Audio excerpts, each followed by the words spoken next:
All right. What's going on, everybody? James Corbett here, Project Refit. So, welcome to FML. Of course, FML usually means fuck my life, but here at Project Refit, it means for my life. Today, we have with us Tim. He is from Uncle Sam's Misguided Children. He's going to be talking to us about his experiences over there, his experiences in the Navy, and why he wanted to talk to Project Refit, and even why he wanted to do a story on us and what he kind of learned from that, too. It'd be kind of cool to hear from it, from the author himself of that article, which, by the way, Tim, bro, listen. Going to be real with you. You crushed it. That was amazing. That shit was beautiful. Thank you so much for doing that and giving us that opportunity and that shout out. That really does help out in a big way. And so, yeah, so I'm going to start this off real quick. Of course, always with some updates with Project Refit. One of those updates, I'm just going to get this out there right away. May 27th, golf outing. If you didn't get a ticket yet, you are fucking up. Anyway, so get your tickets, come on out, be a sponsor. We do have a lot of sponsors right now. And, you know, a lot of people are really beginning to understand what we're doing, why we're doing it, boots on ground approach, and why that's so powerful when you can actually have someone that shows up directly to you and says, hey, listen, I'm just a brother, or hey, listen, I'm just a sister and I'm here for you. It's something that's really resonating and creating a big impact. So, and if anyone wants to help with, if you know anybody who wants to help with baskets or anything like that, sponsors, shoot them our way. Tell them to shoot us a message. If you have our emails, send us an email. That's right. That's right. That's a great drop. Good drop. So another one, we did start doing a game stream. We actually had a veteran that came to us. He wanted to get more involved. We helped him out a long time ago. He's also a friend. I mean, pretty much everybody joins into Project Refit. Not only do they become a part of Project Refit, but friends as well. But anyway, so he started up a stream called Rally on Me on Twitch. Rally_on_me. Rally on Me is the Twitch, and that is where we're going to be doing a lot of game streaming only. So Project Refit's Twitch account is where you see the buddy streams. You can see the FML stuff pop up on there. We do have a YouTube that's dedicated to this Rally on Me as well. We're going to be kind of promoting that also to be a spot where, you know, military family kids can come and hang out. And, you know, we had one that was getting bullied. We helped that kid out. It was awesome. I have to follow up that family, actually. You know, a little reminder for myself saying that on here. But those are just some of the things that we have going on here at Project Refit. So check out Rally on Me, follow that Twitch. We need more followers for sure. Become a monthly donor for us so we can continue to support veterans and continue to support first responders and family members and really building up what we call the community of the future. All right. All that shit said, all of that out of the way, because honestly, we want to talk to Tim. That's why we're here. Tim, dude, take it away. Tell us a little bit about yourself, and, you know, why you got into Uncle Sam's Misguided Children, the Navy, why that was the biggest mistake of your life. You know, I'm just kidding, and all of that. But seriously, run into it, brother. All right. Well, it's a commonly known fact. The Navy stands for never again volunteer yourself. That's just how it goes. You raise your hand once, and that's enough. Yeah, so I'm Tim. I'm a Californian by birth, Georgian by choice. I've been in the Navy 12 years. I joined in 2006. I started off as in the Navy, we call them religious program specialist. Army knows them as chaplain assistants. After 6 years of that, I did 3 years on an aircraft carrier, 3 years in the Pentagon. After that, I joined the intel community as a cryptologic technician, and that sent me with the NSA and later on to another ship. And then I also spent some time on board the USS Pinckney. So I did 3 ships, 2 shore bases times. Never went on ground, only in the water. Let's see, I got out the Navy basically for my family. I've got 2 kids. Navy life is hard. It's not easy. After my sons were born, I got on my first ship, and I spent, I think it was like 13 of 26 months just away from family, either on a ship, on deployment, in Hawaii, which wasn't bad, but yeah, sometimes your kid just needs you home. So that's how that happened. I've been a defense contractor since, and I got picked up by this amazing company, Uncle Sam's Misguided Children, to be a contributing writer. So that's what I do. Let's go.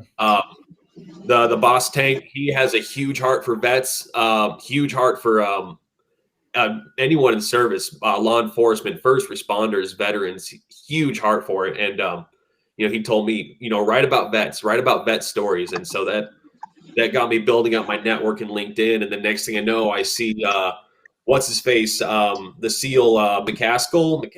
Can't remember his name. John Maxwell. Yeah. Yes. Yeah, that guy, Max Skills. And he does.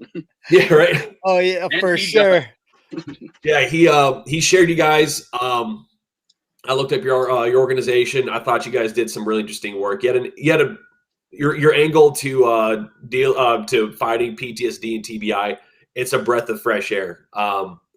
So I hit up Dan, and that's how we started writing out this article. That's really cool. Why is it a breath of fresh air? A lot of the way we look at treating PTSD, either a military leader thinks up one thing, or someone on the civilian side thinks up something. And it's very unique for someone who, especially a junior enlisted guy, has a very different perspective than like an 07, a colonel, or a general, or a Navy admiral. It's a completely different perspective on how to reach out to people that are struggling, and that's gonna be the junior enlisted. They're the ones that that deal with the brunt of this. And when you're on the outside, most people just look at these things and say, okay, we need to help them all. But when you're inside, when you're dealing with it personally, you have that insight of, how can I reach out? How can I find my people? Tank calls, Tank, everyone else refers to as a tribe, the vet tribe. How do I connect with my tribe? And that's really what it is. That's what you guys are good at doing. Yeah, I think there definitely is a disconnect with the people who are making the decisions and the people who the decisions affect. I don't really think they, or I haven't seen much where they take our opinion into consideration. And when we, I mean, I understand that a lot of us have difficulties putting into words how we feel and what's going on in our mind. But once one of us does, and we see that person has done that, you witnessed it on the Zooms.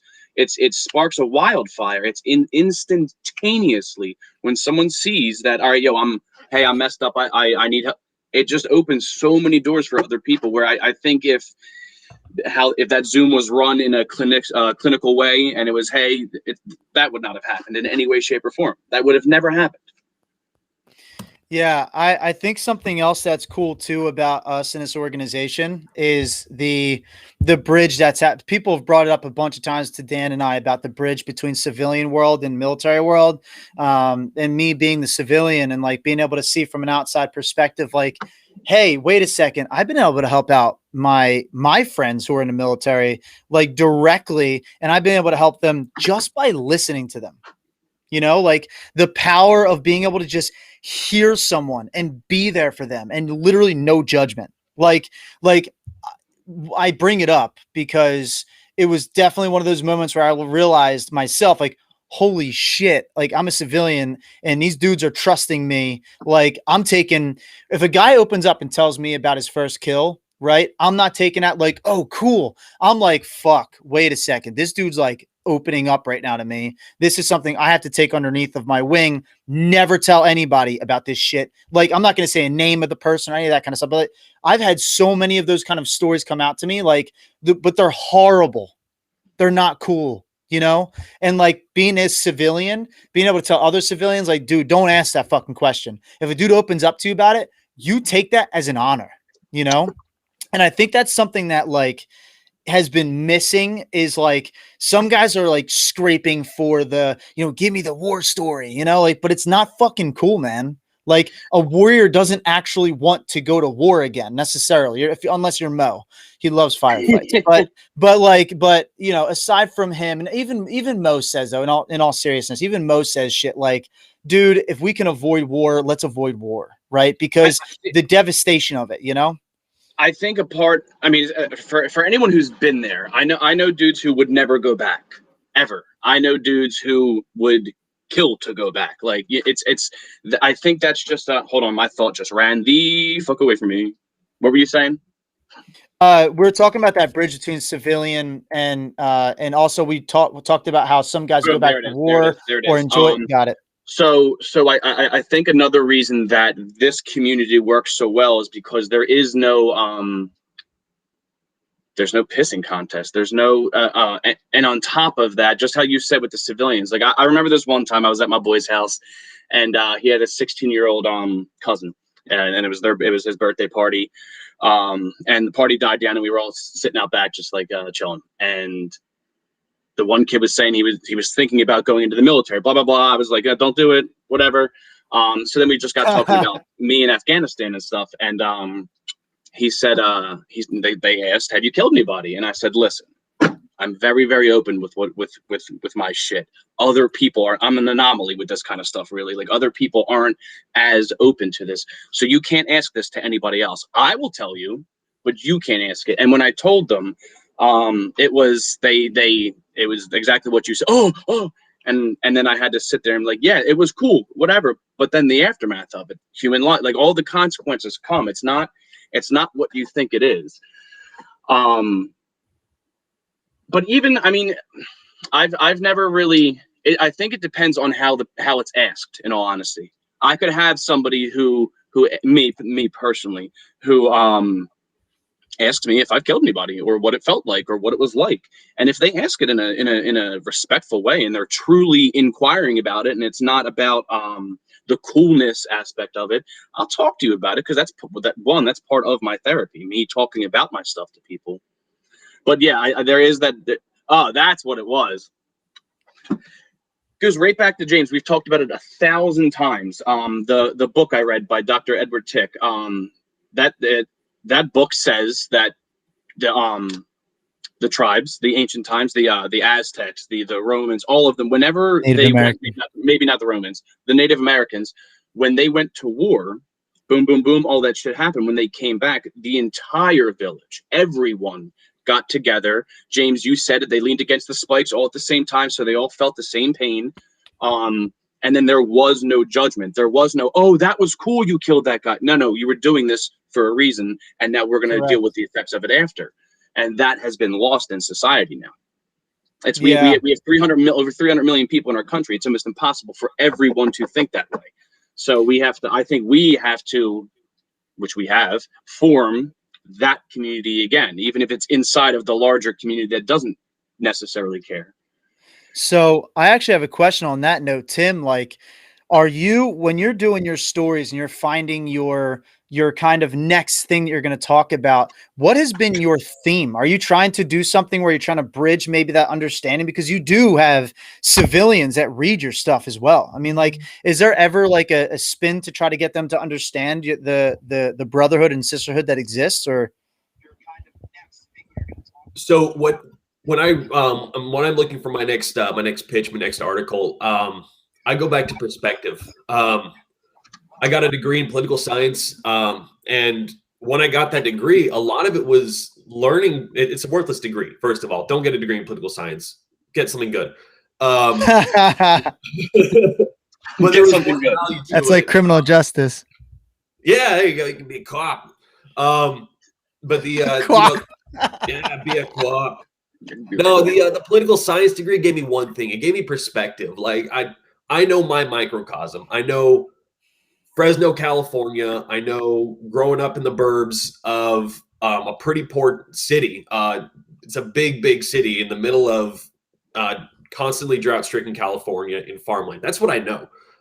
That's my perspective. And there's literally at this point, 7.2 billion different perspectives. So that's what I try to do, is I try to help bridge that gap, help people who are on the outside looking in, whether it's writing about a vet, writing about law enforcement, writing about military history. I don't want to just tell people about, hey, this guy did that. He blew up a bunch of Japanese soldiers in World War II. You know, they sank some sweet ships. I want to tell what it was like. I wrote a story about Navy vets after I read a book, The Last Stand of the Tin Can Sailors. Moving story, but it's something even as a sailor I never got perspective on what it was like fighting battle inside a ship. Horrific experience. Your ship is trying to kill you while you're trying to fight the enemy. I just Wow. talked. Yeah, it's absolutely brutal. The experience that you just don't understand unless you've been there. That's what I wanted. That's what I try to do. Is I want to fill the gap of what you don't understand because you've never been there. I think I said it to James when I read your, and this is what I'm about to say is not to discredit anybody who's written about us before at all. But when I read what you wrote, you can tell that that is what you wanted to do. There was emotion. If I didn't know my own fucking story, I read that and I was like, oh fuck, that shit fucking happened. You can tell you invest part of yourself in at least in every story you do. It's amazing. And Dude. again, yeah, not to discredit anybody else that wrote about us. They were all beautiful too. Yeah, for sure. But I want to say that what you just said, by the way, is blowing my mind. Your ship, while you're trying to fight another one, is trying to kill you. The ship itself, dude, that is mind-blowingly. That is mind-blowing in general. Yeah, I mean, reading that book, I don't know how no one's in the modern era is trying to make a movie worthwhile with that story, because I mean there's some horrific things that happen. Ships run with steam power, and when these ships in this book, they were so unarmored that Japanese shells were too big. They were going right through the ship, in one side, out the other. They were just ripping through, and they're opening steam vents or steam pipes on their way through, and there's people literally being cooked alive. Completely off topic. Super gross that Greg Williams went to Hoover High School. I was bowler in UHS because I was a nerd. Anyway, but yeah, so it's really devastating to get into the gritty detail, the horrific details. Yeah, what a way to break that chain of thought. But the book really, it opened my eyes to just how horrific things are. I interviewed the last living survivor of the USS Samuel Roberts. It was just a huge honor for me. I was so starstruck almost just by talking to this guy. When I get an article like Project Refit, at Adrian Lenore, it's hard for me to put it to words because I desperately want to give due respect to the mission, to the people that sacrifice themselves. So when it came to writing your guys' article, I mean, that's all I want to do is give due respect to a great mission you guys are up to. Appreciate that, man. We are excited. I mean, the fact that it's also going to be a lot of work. The more that the closer we get, dude, this whole thing of this mobile base and this whole mobile unit that we're putting in, it's a lot of work we're going to be putting in on that thing. So, driving around a lot. But I think that it'll definitely be worth it for, growing the community and showing people hope and being that beacon. I think it's a great literal mission and fight that we're on. So I think it's awesome. But I could tell that you actually mean that too, even through your writing. And that was something that even Dan said, you can actually see that you took that shit real seriously. And I think that's one of the reasons why I really wanted to get you on here too, is, learn a little bit more about your story and what touched you in particular about our mission, I guess, right? What is it about our mission that resonated with you so deeply? I mean, I know you experience the programs. You don't have to get too crazy or whatever with us, but I do want to point out, and I didn't say this to you beforehand, and I'm saying it to you now, and I'm sorry. I'm really sorry, but we try to always go for a moment in your life. We try to find a moment in your life where you became for your life, where you recognize, you know what, I'm for my life, it could be just a special moment, like John McCaskill, Mr. Moskills. He literally, his moment was one of my favorites I think I've heard so far. Is he practices mindfulness, right? So he's a Navy SEAL warrior monk type of person. That's who the fuck he is now, right? So, but he did it the moment that it happened for him in his head where it began to work and click, he was with his baby, right? And he's sitting there staring at his kid after it's very late. He woke up, his wife is sleeping. He's like, fuck, like it's my turn. And he's thinking about yesterday. He's thinking about what's going to happen tomorrow. He's not thinking about the moment. And then when he picked up his kid, he said to himself actively, you know what? I'm going to be in the moment right now with my child, right? His kid's crying or whatever. He's rocking his baby. And he's seeing how amazing it is. And he's like, wait a second, I made this kid, right? And then he looks down, looks deeper into his kid's eyes and like puts his finger down there to like tickle his nose or whatever and make him laugh. And the kid grabs his finger, right? And he says, dude, he squeezed the shit out of my finger, but like, it was amazing. He's like, I just enjoyed my kid. I didn't think about the anxieties of tomorrow. I didn't think about the anxieties of yesterday. I just worried about my kid in that moment and cared about my kid. And that's when I noticed that I need to live in my moments. And that's when he was like, I was for my life right then. And he's the reason why you now have to also say what was for your life, because we never even thought of that idea until he said that shit and plugged it. And it was so amazing. And we're like, let's go. We're doing that with everybody now. So you can thank him later. I mean, it's a little unfair when you have kids. Like, I've got 2 sons. Like, it's super easy to be like, yeah, my kids. Geez. It's really completely just, it's a special experience. Like, I've definitely had similar experiences where, you know, look at my kid. I mean, that's how I got into college was, my wife's pregnant with our second kid. I'm barely an E6 in the Navy, and all I'm thinking to myself is, oh, it's going to be so expensive. Everything. Yep. And like, you know, clock's ticking. I'm like, I've been in the Navy for 8 years now. I think I'm about to get out any minute. So I'm freaking out. My first day of college, like, having a kid made me responsible. Having the second kid, sorry, firstborn. Having the second kid made me responsible. Like, the day my wife gave birth, we're sitting in the hospital room. I still have like blood on my shirt, and I'm writing my first forum post for my online class. It was day 1, was the day after my son was born. No, the for my life.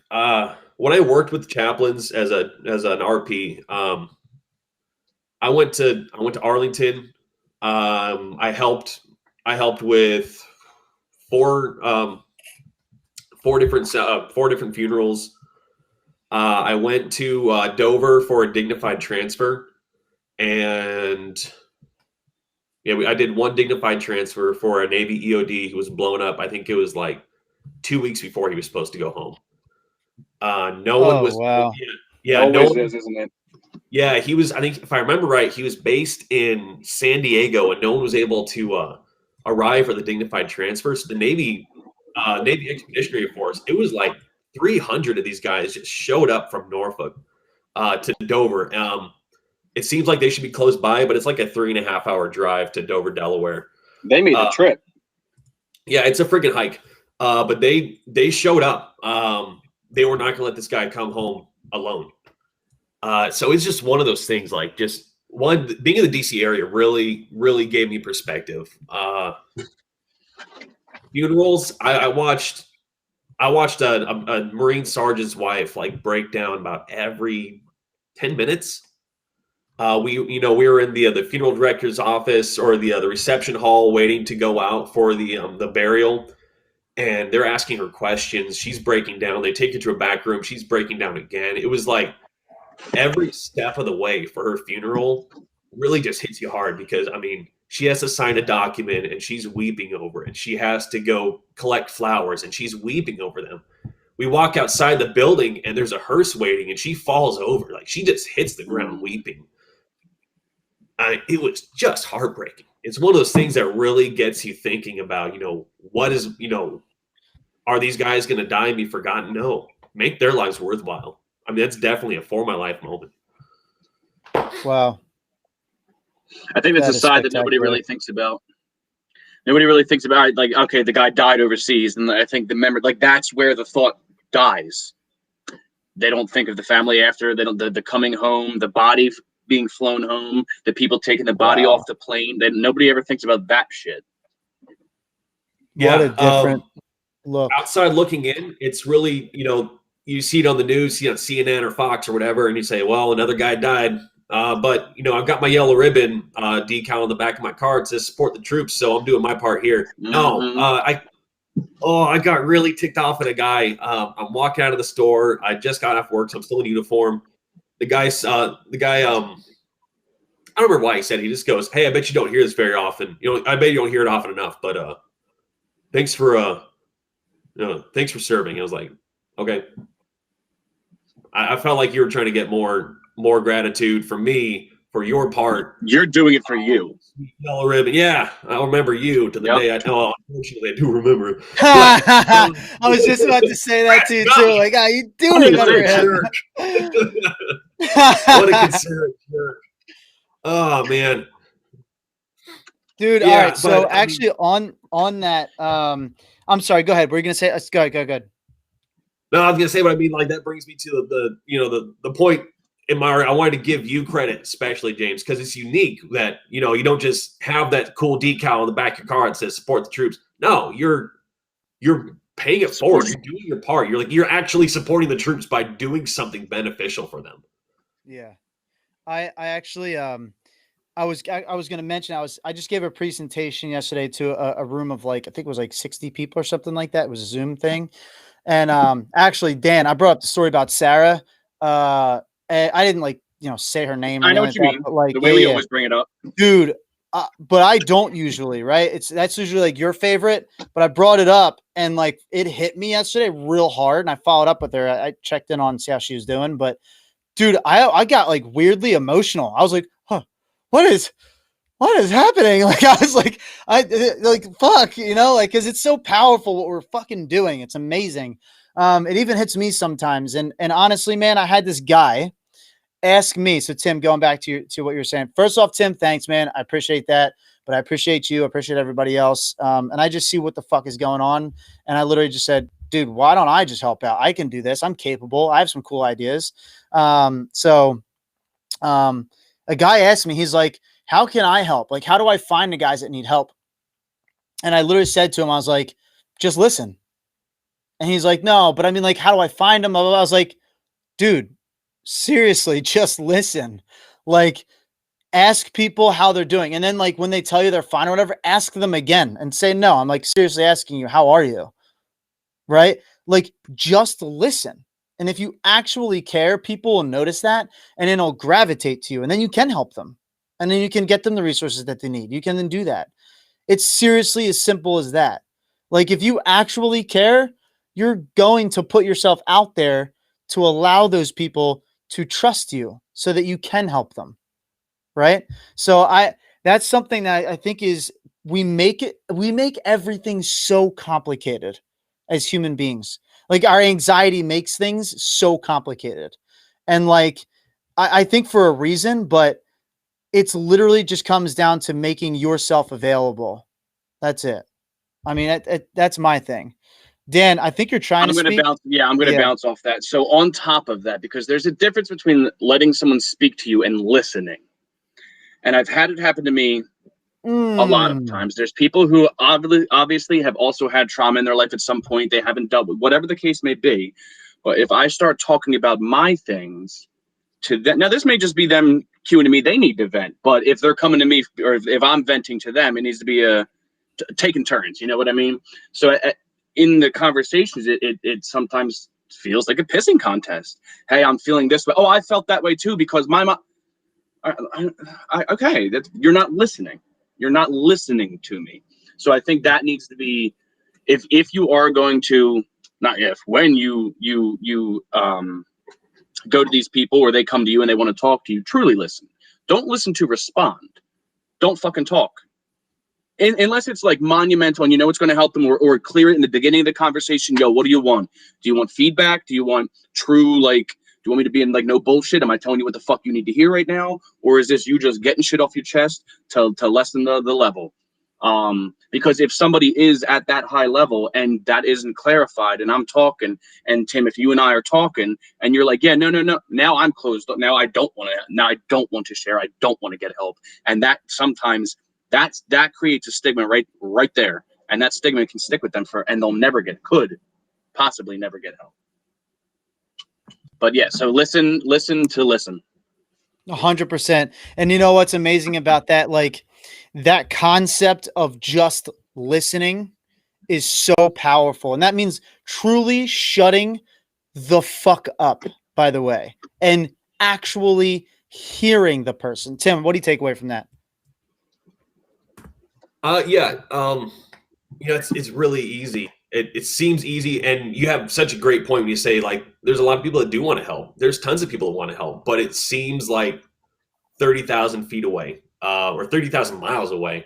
Like, you see it from a distance. I don't know a guy who does this, or I don't know, where do I even start? It feels like, there's Wounded Warrior Project and, Navy Safe Harbors. There's all these organizations, right? I mean, they've got help. It's, people just need someone. What's the value of a Project Refit? Because when, Colonel whoever comes over and says, I'm here for you, he means it genuinely, but he means it from a different perspective. When, when specialist Timmy over here walks up and is like, hey, I've got an organization. We just talk to each other. We help each other. That means something very different. That's someone on your level. That's someone reaching out on the level that you're aware of. Even for a civilian that says, hey, man, on the level, just let me hear. Let me be your ear. And you'll find out for anybody, no matter what the trauma, whatever the experience, as they start having that ability to express and have that cathartic moment, they'll start seeing that they'll gain the new perspective from, being able to peek over the wall that is their trauma. They can finally be like, I can see where I can go now. Like, it opens up a new little peephole in this wall of their trauma. And that's they're not in prison anymore. Yeah. I mean, you can say it as many times as you want. Oh, go get help, go get help, go get help. And if you don't actually understand, you're not breaking into that trust circle that, it's worthwhile for someone to actually pay attention to your advice for a lot of people, because they're stuck inside those walls of their traumatic experience, and they feel like no one quite gets it. I think we've talked about it here before. I've said it. Talk to yourself. Figure it. Like, talk to yourself about what you feel. Why do I feel this? What is this that I feel? What's causing it? And on top of that, I did it prior to now. I mean, I had help with the med board process and shit, but I had psychologist appointments set up before I even got out of the Army, set up here in Jersey, and I was in Texas. Now that's what it is. But knowing what help actually is, because like you said, there's fucking 50,000 different places to get help. But what help suits me? What help is tailored to me? And how easily accessible is it to me? Like, yeah, I don't know how to contact Wounded Warrior Project. If you go on Facebook and message us, you go on Facebook and hop on our if you see the Zoom on, I want to hop in. Done, you're in. It's instantaneous. Yeah, I actually think that's a really great point. Big organizations, it feels like it's too big for you. Yes, it doesn't feel personal. Right. It feels corporate, where this does not feel. It's not corporate. Yeah, that's like something that we really don't want to become that too corporate of a, you know what I mean? Like, yeah, we're going to be big. We're going to have some things that we're going to have in like organizational, structural and all that shit. But we want every single person to know that the feel of this is still going to be personal. It's still going to be anytime you want to jump into a call or whatever, like, just message us, just literally be there. Sure. Well, we have people that will take over that position and like answer those messages all day long. And like, that's their job. Of course, like we're going to be on the road driving for fucking thousands of miles. We're going to have volunteers. We're going to have employees. We're going to have, people that are going to have to keep this thing going and operating, but it's always going to be personal. That is the thing. That is the difference. And you're right, dude. I actually appreciate you recognizing that about us, actually. But even more, like, what is something that you feel like you would want to see in the nonprofit space? Like, what is like an idea that you have that you just wish existed? Like, what is something that you think is missing? What did you need? Me personally, I actually had it pretty good when I got straight out of the Navy. I told you guys my weird doofy question that that just by de facto got me into like these weird depression counseling session. It was really dumb. Fine. But when I actually say fine, it's not like your girlfriend, your wife saying she's fine. I was fine. It got me into like the psychology. Like you actually do have some PTSD from your experience, but I was handling it well. I handled it well. She said, my physiological response, my psychological response is a very healthy response, and I'm so grateful for that. But something that I want to see is I actually just wrote an article. Sorry, a little self pitch here, but I just wrote an article this afternoon. Okay, hit it. And it's about a friend of mine. He's an Afghan interpreter, and like as I'm researching the article for him, this guy, by some miracle, managed to be one of very few people that immigrated to the United States very quickly. He'd worked as an interpreter for 6 years before in 2009 he beat feet, got to the US. He got his second degree here. He's doing well, and he's a rare story. Like this guy he's the exception to the rule, because right now there is something like 20,000 Afghan interpreters that are stuck in country. There are 4,000 SIV special immigrant visas for these interpreters. 4,000. So less than, we're looking like less than even a fifth of these interpreters are going to get out or are going to be allowed to get out this year. And the rest are going to be left while we all, pull up chalks out of Afghanistan, and they're left to the Taliban. The most haunting thing this guy told me, he said, I know the Taliban. He grew up in Kabul. He says, I know the Taliban, and I don't trust them because they will break their truce immediately, and they'll get to killing, they'll get to assassinating. And the more I researched, the more I built my article. This guy, I'd find articles about interpreters that were assassinated on their way to work, interpreters' whole families that were executed by the Taliban. That's what I want to see is, we have built, the U.S. has the benefit of being a unique situation as militaries go, where we have huge support politically, government-wise, nonprofits, organizations, corporate-wise. The entire U.S., if you say you don't support the troops, there's going to be like 299 million Americans coming after you, and coming after you good. Meanwhile, we have forgotten people in Afghanistan now, and they have a death sentence. It's really a matter of when, not if, they become targeted by the Taliban as we leave. That's what I want to see. Like, that's the nonprofits that I want to see. Reach out to our partners that are stuck in country. What a great point to bring up. By the way, I hear an echo. That's why I just stopped a couple times. But I think we're good now. We're good. Okay. So my brain can't take that. But that's a great idea. In fact, I'll tell you something right now. Dan said something very similar towards the beginning of this. Our allies, right? We should allow our allies into this shit too. And actually, Greg Williams, the guy that commented that he went to Hoover, you didn't like that very much, but he actually said before that he wanted to have his British brothers, and his Australian brothers and stuff that he fought literally alongside of, to be able to connect with him again. And I thought that was awesome. And it's something that I think we don't really recognize as a country that has a ton of these nonprofits, that we need to help those guys out too. Like they were critical to the survival sometimes of our very own people. So as we were to some of theirs as well, of course, but that give is something that's really special. But Project Refit very early on got a song actually written about us, or written into a song, actually by one of Dan's boys from England, right? Dan, England? Yeah, band's called Callus, Kaluss, and the song's called Front Row, and it's about I want to say 2 minutes and 45 seconds into the song. Yep. Somewhere around and there. we're written into that shit.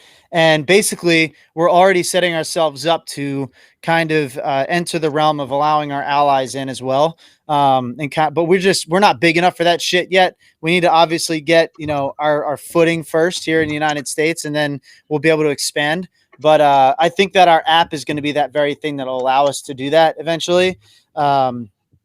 But that is something that's on our minds too. And it's funny that you brought that up. So, but I never thought of the interpreter side. That's complex. Like, that's like, how do we get them out of there? Like they're because going a to lot get of those killed. dudes have PTSD on before any of that, like before the combat. My interpreter, he's They the last still time have it probably. no, Like I'm they're in saying, danger. I'm saying from prior to their interpreter shit, Oh, internship, we'll call it whatever. My medic, my interpreter, he massive. He was benching 500 pounds. It was ridiculous. His dad was Mujahideen. His entire I forget if it was his mother and sister or somebody. People in his family were murdered by the Taliban, so he had a vendetta against the Taliban. And he got his visa. And the last time, I mean, it was like 3 or 4 years ago. I heard he's a citizen and he's still in California. So I fucking love hearing those stories. But that's the good story. Right back to what you were saying. There's the 30,000 of them that they would be the same good story. They're just not getting that opportunity, and there's no help for them whatsoever. I think there's going to be a lot of legality in that. You know what I mean? Like if we're trying to do calls or Zooms or something with people in Afghanistan, that's going to be a rough path to cross. But I would love, and especially like you know what I mean, vetting, because I mean we're taught you don't trust them at all because of just what could happen over there. But 100% they need help. There are good interpreters. There are interpreters who risk their lives for us, and we're not even their brother. You know what I mean? It's that people like that need assistance also. It's just I think it's going to be a hard process figuring out how to chart that. I agree. But man, what a great suggestion, Tim. That's a great thought. Something I didn't even think of. That's powerful. So what would be your idea? Like what would you do? Just just for interpreters, I mean, the first thing I would do, we have all the interpreters. I think it was the number I saw that what No One Left Behind had posted was 20,000 pending. Some of them just sitting in pending. When we created the VA, one of the goals was that, the VA method would be a vet would be able to write his problem down on a napkin, slip it over to someone, and then they should be able to, that would be enough to initiate help. The VA is a beast right now. It's a monstrosity. It's a huge government bureaucracy to deal with. But I went to the State Department website and the process, like, hey, you need to pay the money if you have the money. You pay the money, you go through the whole process, get the chief of mission letter, it goes through DHS for vetting. In any of these stages, it gets stuck in pending status. DHS approves, goes back to State Department. State Department says, okay, you come in for your visa interview. All of these situations are pending. This is all time spent where the interpreter is hoping that he's not killed. So at this point, September 2021, the clock is ticking down. I would say, you know what? All of our known interpreters, write down the people in their immediate family who they think could be threatened, and they just have to come here to the U.S. for temporary housing while they are vetted. Because when it comes down to someone like, okay, so he's vetted for approval, but so the Taliban got him, his wife, his uncle, and his best friend, and they're all dead. So I guess that opening someone else. Yeah. Right. Exactly. Yep. Our bad. Sorry. Yeah, no, I mean, right now, I used to live right there on the southern border. I know what the border looks like. If we can house people at the border, there is no excuse for not being able to house people that actually said, I'm committing my life and my family's life for the liberty of my home country and for the U.S. mission. The guy I interviewed, a friend of mine from college, he was the interpreter I interviewed, but that was his statement. He said, I grew up in Taliban-controlled territory. It was poverty-stricken. It was misery. I wanted liberty for my country. And so that's why I walked up to Camp Phoenix with a name on a piece of paper and became an interpreter. That's his story. That's how he walked in, became part of it. He walked up to Camp Phoenix with a name on a paper, and he donated his life and his livelihood and his wife and his child all for this country. I think in all reality, he risked his life walking up to the base also. Yup. But I mean, we owe it to our partners and our allies, and if we don't, then it really puts a bad name on the U.S. You begin to wonder, okay. I think it completely takes away the good name of us if we don't help. It doesn't make it. It takes away the good in our name, I think. Thanks for helping. Listen, No. so I'm literally, I'm like blown away right now, actually, by this stuff, because I never shit. I'm a civilian, okay, so I don't fucking think of that stuff. But you know what? I get connected though, because of the message that there was a Vietnam veteran that on his deathbed left us a message, Project Refit, a message saying the thing that he really respects the modern military man for is that he and she, they put their lives on the line, right? They volunteered to do that. And you just used the same exact terminology, dude. You just said that guy walked up to the base and he donated himself. He volunteered himself to the United States' mission for his family. And that's technically what you did too, right? Like that's why underlying everything, you are finding an absolute thread of understanding between the two of you, right? That is powerful. And I think that's why I'm being touched by this so deeply, is because I understand the idea of giving yourself up because of, well, shit, what I'm doing Project Refit. I can tell you all about my sacrifices if you ever want off call. But like, I understand that. I know what that feels like. And you know what that feels like. Dan knows what that feels like. That Vietnam veteran brought it to light for me. And now we know what the interpreter feels like. Right? Like that. Oh man, that is incredible. Wow. See, What that's a the thread. thing. If the Taliban Holy finds shit. or if the Taliban finds out that you're an interpreter, your family's dead. You're There's fucked. no getting around it. They will be You're killed. absolutely fucked at that point, 100%. And then they kill you. But I mean, they make sure your family's dead first. Dude, horrific. He was another interpreter. His name was Fahim Muhammad. I don't know what happened to him after 2014. Just reporting on him stopped. But in 2006, he joined. He started working with the U.S. military. Taliban found out. They killed his uncle. They killed his cousin. They killed his best friend. Dude wasn't even related to him. It was just his friend. They beheaded them in their homes. And he applied for his SIV in 2007, 2009, 2010, 2011, and he was denied all those times until 2012 when he was it 2012, I think, he was put into a pending status. And the article about him says as of 2014 he's been waiting. Just been. So I know this might be above the Project Refit purview a little bit, but you know, I told my buddy Kesra, I said, you know what, I'll do my part to, you know, raise the awareness. So at very least, you know, there's this medium that we can use. Just using the podcast. But I mean, I contacted all my congressmen, all of them, when I said, do you know anything about the SIV, the immigrant visas for Afghan interpreters? They all just kind of, you know, they're on the phone going, with their thumbs up their butts. Like, you guys need to do something.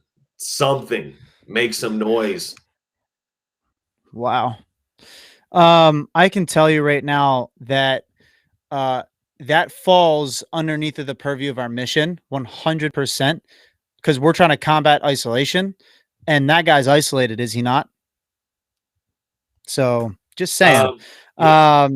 Is that something that we could directly maybe address? The way that we could is by, like you said, through this medium, having this conversation that we're having right now. We can take a portion of this video and then push this out into the ether of the internet and begin to say, hey, to the military world, Project Refit and Uncle Sam's Misguided Children, we can be your segue to Facebook, because we know you're fucking banned. Welcome back to Facebook, Uncle Sam's Misguided Children, by the way. But we could be the segue piece that says, hey, listen, like, what's going on here? Why are we not talking about this? Especially for you guys who served alongside of them. Like, let's try to protect these guys, because they're fucked without our help. And they helped us so much. They kept this country away from terroristic attacks like 9/11 again for 2 decades. They helped in a huge way. That's so a yeah, whole I agree different with level you. of abandonment also. Oh my God. I can't even imagine. That's not like daddy walked out kind of thing. That's like a daddy in the country and your mom and your brother and like everything walked out on you. And also you're under attack and you're possibly going to die because you're fucking being hunted. So like it's an abandonment on a whole other level, as Dan just said, like totally. Damn, that is tough. Well, that was awesome. That is also something that we're probably gonna have to clip up into like I said, into a video to kind of like spread around and have people talk about this maybe a little bit more. So I'm gonna say this: share this video if you believe that interpreters need more help, and call up your local congressman, right? Call up your politicians and see what the fuck they can do, because something needs to happen. Make them. I am so happy you enlightened me. Make them do something. Yeah, exactly. Make them do something. Tim, thank you for bringing that up. I'm happy I asked that question, because that is that's a huge hole. And you know why? It's not actually not even a VSO space, right? That's just like that's not a veteran service organization. That's just a human. That's an organization. You know, human rights organization, if you will. And I think that would be the angle for that. And dude, unreal. Thank you for sharing that. Seriously. So this is it. We're coming up on, we have 10 minutes until we hit that hour mark. I think that we just covered a whole shit ton, if you will. It was a great conversation so far. Tim, I'd love to have you on again, bro. Because I know that you have articles. Yeah, and Tank. The reason why is I would actually love to be kind of a I would love to hear more of the articles that you're writing, right, for Uncle Sam's Misguided Children. And we can share that through our channels. I think that'd be really great. As we grow, we can still help Uncle Sam's Misguided Children get their positive message out of what they're doing for, you know, the first responder community and the veteran community. We would love to be your Israel, if you will. You know, kind of your segue to the Middle East, but we're your segue to Facebook. And I think that would be really great, man, because you have a lot of great stories that you write and that you share. And if you're down with that, we're down with that. Having like maybe once a quarter a Tim Smith episode where you come and you kind of update us on what's going on in your world and over at Uncle Sam's Misguided Children. So what do you think? Oh man, that'd be awesome. It's weird having hopped into an already canceled organization. But yeah, I really appreciate all the support now that I'm canceled. Took me a second. Yeah. Dude, that's hilarious. Definitely. Yeah, man. No problem. The other day, and he's like, yeah, just get me on. Like, you have to get a big webcam. He's a big dude. He's like, yeah, I've seen him. Large mammal. That's hilarious. We'll get him on here. And yeah, that's it, man. This is really great conversation. Thank you everybody for tuning in. We had a lot of people that are popping in and out. We had a good number. I'm happy to see that. Yeah, I'm happy to see that. You know, even if you stayed around for 5 minutes, 2 minutes, the whole time, I mean, whatever, it's great to have that interaction. We really didn't have a time today to kind of ask the audience, you know, what's going on with them. But if you guys need anything ever, let us know. We're always here for you. Literally, anything you need, you shoot us a message. We'll listen to it. We'll read it. Right. If you need to talk, you know, you need to talk now. Like, we will do that. People are available and ready at all times. So, you know, like literally, I've left parties, I've left meetings, I've left anything to make sure that person has someone. So, that's just me. I know Dan's the same way. Chad, Wade, all of us. Chris. I was going to say all Chris of us, is in training, getting beat up right now. Yeah, Chris is busy. So Chris. But you still got the rest of us. We can't throw Chris in that right now. Yeah, you got the rest of us. No. And you know, Greg, and you have like literally everybody across the spectrum. I mean, even he'll play video games with your ass, you know, he'll get in there. But that's it. Bottom line, we're here for you. Thank you guys for tuning in. Tim, again, thank you, brother. I appreciate you a lot, and looking forward to doing this again with you soon. And maybe in a couple months, maybe sooner. Who knows? We'll talk about that. But I'll see you later, everybody. Bye.